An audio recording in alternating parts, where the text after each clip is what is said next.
थोड़ा रुको अभी बोलोगे अरे बाप रे। अब तक बस बैठा था बस शांत में, काम किए जा रहा था बस एकांत में। पर आने वाले बेटा ये जो 5 मिनट अब करूंगा बस तांडव नाच में। पूरी अकड़ मिला दूं तेरी राख में, एक चुटकी में कर दूंगा खाक में। होगा थैनोस तू रैप गेम का ख्वाब में, ये एंड गेम बेटा तू। नमस्कार, ये एक सोशल सर्विस अनाउंसमेंट है जो जनहित में जारी है। सरकार आपको कुछ बातें बताना बहुत जरूरी समझती है और मुझे लगता है कि ये मेरी जिम्मेदारी है।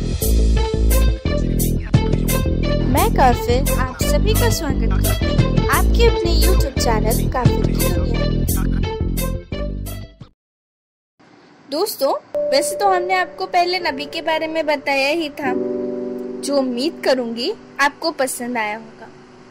यहाँ मैं आज एक ऐसे टॉपिक के बारे में बात करना चाहती हूँ जो सुशांत सिंह राजपूत की मौत के बाद बहुत ट्रेंडिंग हो गया है, जो है नेपोटिज्म। ये बातें बताई नहीं जाती, नजर लग जाती है। तो आखिर है क्या नेपोटिज्म? इसे सिंपल वर्ड्स में फेवरेटिज्म कह सकते हैं। मींस किसी अपने को आगे बढ़ाने के लिए किया गया पक्षपात। पर अगर एक कंपनी ओनर की डेथ कार एक्सीडेंट में हो जाती है तो वो कंपनी ऑब्वियसली उसके बेटे को ही मिलेगी, किसी थर्ड पर्सन को तो नहीं। हम इसे नेपोटिज्म नहीं कह सकते। अब आइए रियल नेपोटिज्म को समझने की कोशिश करते हैं, जहाँ पहुँचने में किसी आदमी के पाँव के जूते घिस जाते हैं। वहीं से कुछ लोगों की स्ट्रगल स्टार्ट।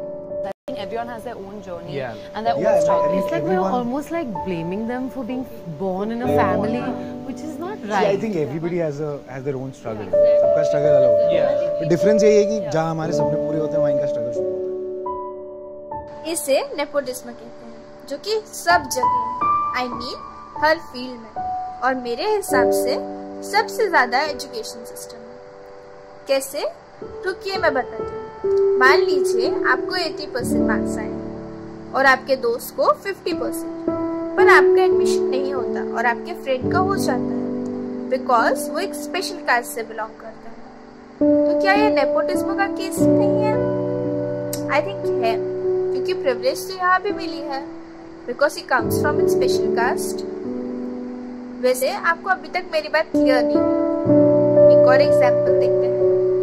जेईई का एग्जाम हर साल होता है, जहाँ लाखों बच्चे अपना लक अपनाते हैं, कड़ी मेहनत करते हैं, पर सीट कम होने की वजह से कुछ का एडमिशन ही हो पाता है। पर क्या ये सिलेक्शन सिर्फ उनके मार्क्स के बेसिस पे होता है या कुछ और भी? आइए देखते हैं। जेईई मेंस में कास्ट वाइज रिजर्वेशन सिस्टम है।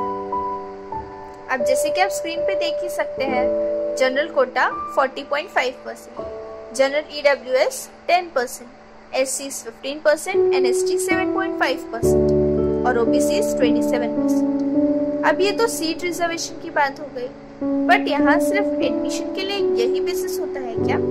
यहाँ तो कोई नेपोटिज्म है ही नहीं।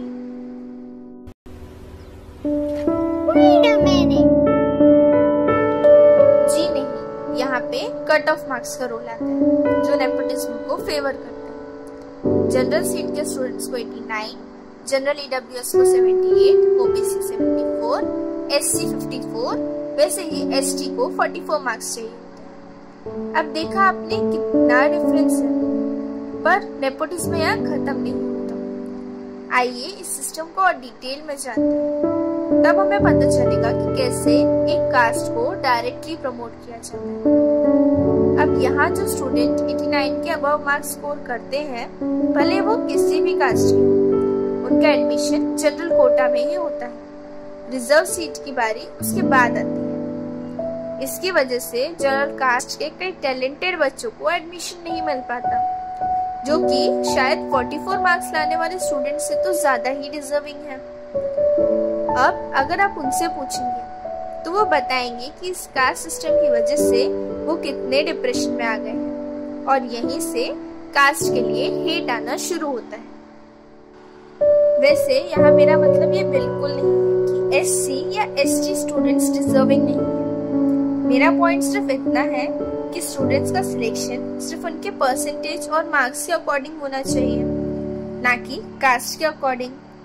हाँ, मैं मानती हूँ कि इंडिया में ST, SC, OBC स्टूडेंट्स को थोड़ा प्रिविलेज मिलना चाहिए, बिकॉज उनके साथ पहले बहुत डिस्क्रिमिनेशन हुआ है।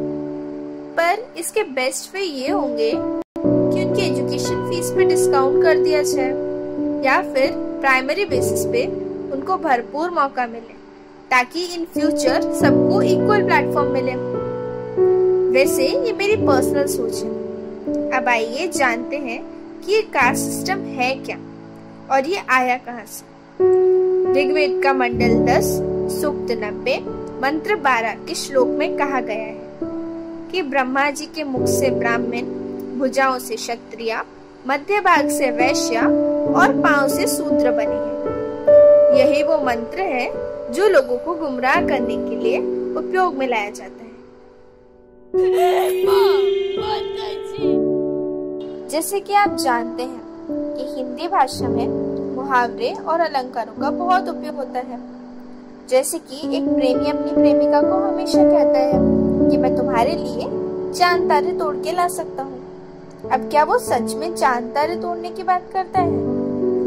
नहीं ना, ये सिर्फ एक बात है अपने प्यार को जाहिर करने के लिए। वैसे ही इस श्लोक में आपको समझाने के लिए ये चीजें उपयोग की गई हैं। अब मान लीजिए ये आपकी पूरी बॉडी है जिसका हेड यानी कि जहाँ से ब्राह्मणों का जन्म हुआ वो आपकी बॉडी का 5% ही है। जैसे ब्राह्मण इंडियन पॉपुलेशन का अकॉर्डिंग टू 2007 रिपोर्ट्स। अब वैसे ही भुजा जो हमारी बॉडी का 15% बनाती है और इतने ही समाज में क्षत्रिय हैं। अब बॉडी का सबसे मेन पार्ट जहाँ मैक्सिमम ऑर्गन होते हैं यानी कि वो पार्ट जो आपकी पूरी बॉडी को मैनेज करके चलाता है और आपको सभी टाइप के रिसोर्सेस एंड एनर्जी देता है, यह हमारे बॉडी का 58% कैरी करता है और लगभग इतनी ही सोसाइटी में वैश्य हैं।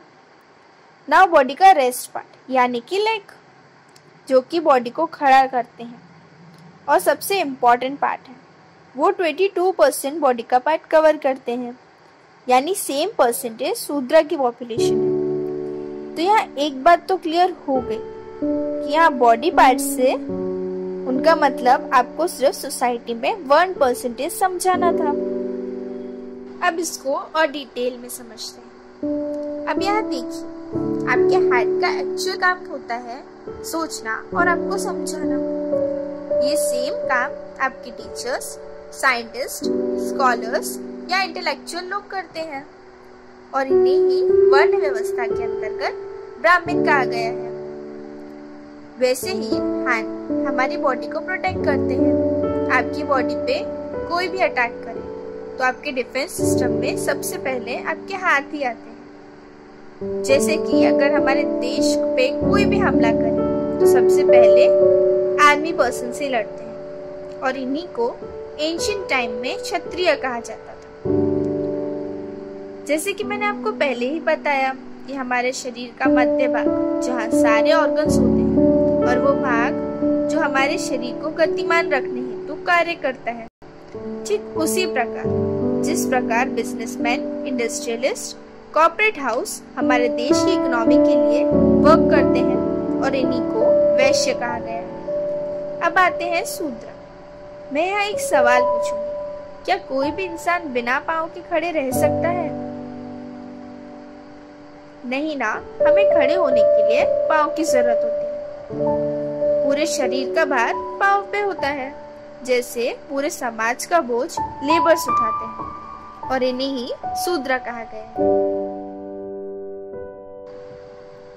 अब यहाँ ये साफ है कि कास्ट सिस्टम जो भी था वो कर्म के आधार पे था, जन्म के आधार पे नहीं। ऐसा ना होता तो वाल्मीकि जो एक शूद्र के घर पैदा हुए वो ब्राह्मण न होते, पर समय और वेद के अधूरे ज्ञान ने लोगों को भ्रमित कर दिया। अब यहाँ एक अवधारणा आती है डिस्क्रिमिनेशन की, पर हिंदू धर्म यहाँ तक कि ऋग्वेद की लाइन ये साफ कर देती है कि समाज के कल्याण के लिए सबसे पूजनीय शूद्र है। आइए देखते हैं। सभी लोग मंदिर जाते हैं। अब उस मूर्ति को हम इसी सिस्टम से समझते हैं। वो मूर्ति इसका प्रतिभूत है। क्या हम अपने आराध्य के मस्तक को छूते हैं? नहीं, बाजू को वो भी नहीं, मध्य भाग वो भी नहीं। हम उनके चरणों को स्पर्श करते हैं, अपना मस्तक उनके चरणों में रखते हैं, वही चरण जहाँ से शूद्र उत्पन्न हुए। यहाँ ये भी साबित होता है कि शूद्र यानी जो लेबर्स कार्य करते हैं उन्हें हमेशा सम्मान देना चाहिए, क्योंकि समाज का बोझ उन्हीं ने उठा के रखा है। इसलिए हिंदू में कहा जाता है सेवा परमो धर्म। अब आप लोग बोलेंगे काफिर तूने तो श्लोक का मतलब ही अलग कर दिया, यहाँ जो लिखा है हम उसी को मानेंगे। ऐसा थोड़ी ना होता है कि एक छोटी सी बात का मतलब तू इस प्रकार समझा दे। तो इसके लिए मैं आपको कुरान की एक आयत दिखाती हूँ। कुरान सूरा 3:185। यहाँ अल्लाह ताला फरमाते हैं कि हर जान एक न एक दिन मौत का मजा चखेगी, और उस दिन यानी कयामत के दिन तुम्हारे जीवन का फैसला होगा, और अगर तुम्हें जन्नत नसीब हुई तो तुम खुश नसीब हो, वरना नहीं।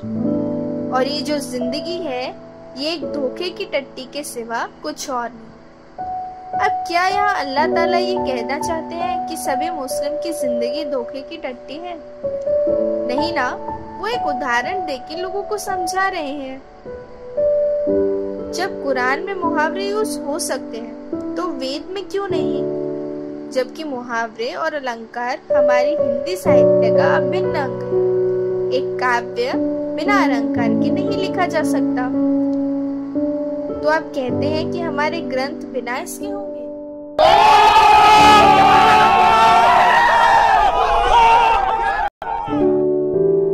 तो दोस्तों, देखा आपने कि कैसे कास्ट सिस्टम में मिलावट करके यहाँ नेपोटिज्म को बढ़ावा दिया गया है।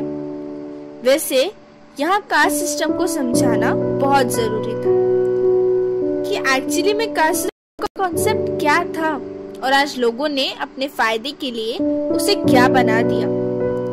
तभी आपको समझ आएगा कि नेपोटिज्म कैसे काम कर रहा है कास्ट सिस्टम की वजह से, और कैसे लोगों को डिप्रेस कर रहा है, कैसे लोग अपनी जाति के लोगों को प्रेफरेंस दे रहे हैं, और पूरा इलेक्शन इसी कास्ट सिस्टम के अंतर्गत आता है। क्या ये नेपोटिज्म नहीं है? जी, ये भी एक नेपोटिज्म ही है। तो दोस्तों, कैसी रही आज की वीडियो? अगर आपको वीडियो पसंद आई हो तो इसे लाइक, शेयर और चैनल को सब्सक्राइब जरूर करें, ताकि हम आप तक आसानी से पहुंच सकें, और अपने विचार हमें जरूर दें। मिलते हैं अगली वीडियो में, तब तक के लिए शुभ रात्रि। सनातन धर्म है, भगवा हमारा है आवरण, भारत के हिंदू शेर में छत्रपति शिवाजी उदाहरण। देशभक्त ये रक्त देश के आए काम ही आमरण, मैं पागल सा हिंदू हूँ, आजा बैठ करेंगे जागरण।